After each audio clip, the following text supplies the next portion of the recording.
It was January 1804 and the streets of Hammersmith were unusually quiet after dark. Not just the usual sleep of a town at rest, but silent, as if the very air had stopped breathing. The reason? The ghost. They said it was the spirit of a man who had died by his own hand the year before, buried in sacred ground without a proper rite. Now he wandered Church Lane, wrapped in a white shroud, arms outstretched, moaning softly beneath the trees. Several locals had seen it. One woman fainted, another fell ill with fright. Even horses had bolted upon sight of the spectre. As a night watchman, I had a duty, but I'll admit I took to carrying my pistol more than my whistle. One evening, as the fog rolled low across the cobbled streets, I heard the sound of something dragging. Slow, purposeful. My lantern flickered as I turned the corner near the cemetery.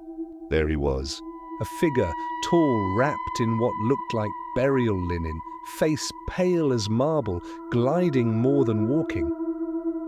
My mouth dried up. I raised my pistol and shouted, "Who goes there? Speak, or I'll shoot!" No response. The thing came closer. And I fired. The echo of the shot tore through the silence, and so did the scream. A very human scream. I rushed forward only to find a man, bleeding, dying, collapsed against the cold stone wall. His name was Thomas Millwood, a local bricklayer. He had been dressed in his white work clothes and returning from his father-in-law's home. I hadn't shot a ghost. I had killed a man. The Hammersmith ghost had claimed a life, not through spectral force, but through fear and confusion. Rumors spread that the true ghost was still at large, laughing from the shadows. Some believed Millwood's death was the ghost's revenge. Others said the spirit now wore two faces. As for me, I left my post. You don't come back from a thing like that. The year was 1852, and I had taken work as a lantern keeper at the Black Hollow Rail Tunnel in the West Virginia mountains. The line was new then, an ambitious and reckless thing carved through stone and sorrow. They hired me to walk the tracks nightly, lantern in hand, ensuring the tunnel remained clear of rockfalls or the wretched who wandered onto the rails. They never told me about the voices. The tunnel stretched near a mile through the earth, damp and echoing as though the mountain breathed. Every evening, I descended into that black throat, the flame from my lantern flickering like a dying soul. The silence would ring in my ears until the whispers came, soft at first. Sometimes I'd hear my name. Thomas! I'd swing the lantern round, expecting a drunk or a vagrant, but the tunnel would be empty, save for my own panicked breathing.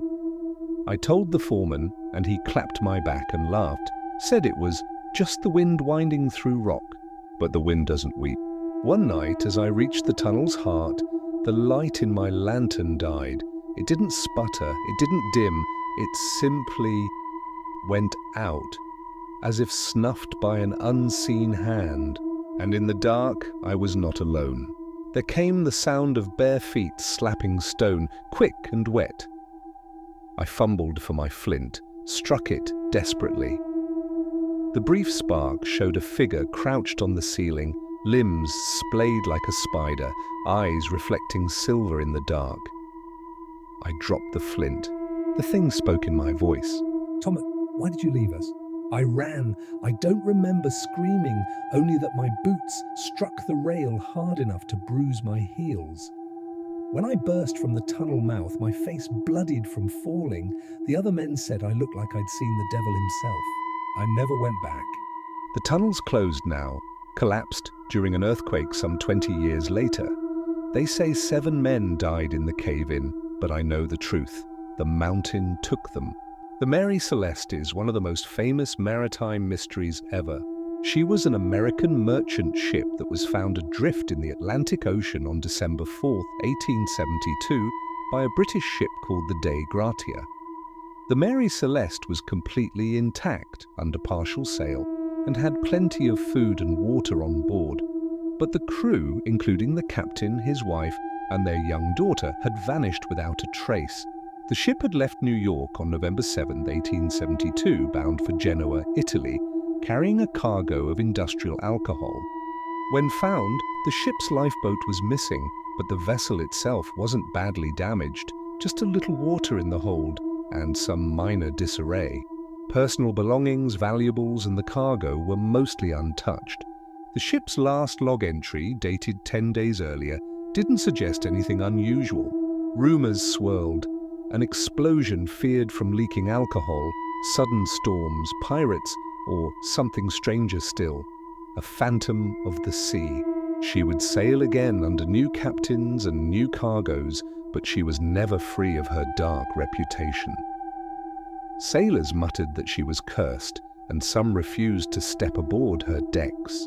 Today, the Mary Celeste lies beneath the waves, her final fate sealed. But somewhere, out there, the unanswered question lingers. What truly happened to the souls aboard the Mary Celeste? In 1864, I rented a farmhouse in eastern Kentucky, cheap, with more land than I needed. Locals warned me off it, said the ground there was wrong, but I took it anyway. I was running from debt and war. Bad land didn't scare me. The cellar was deep, deeper than any I'd seen, lined with old stone, colder than the rest of the house. No roots grew down there, no moisture, just silence, until the tapping started. Late at night, faint but steady, like nails or knuckles on wood, echoing up from under the floor. I pried up the stones, just packed dirt, nothing more. The next morning there was a hole, clean edges, too round, too perfect. I hadn't dug it. I hadn't even been down there. That night, I heard something climb out, heavy, wet. I didn't look. Just barred the door, sealed it with salt, and prayed until dawn. Weeks passed in silence. Then last night I heard the tapping again. Not from the cellar. From under my bed. I didn't move, didn't breathe. This morning, there were prints in the floor dust, bare, human, but wrong. Too long, too many toes. I never opened the cellar. But something else did.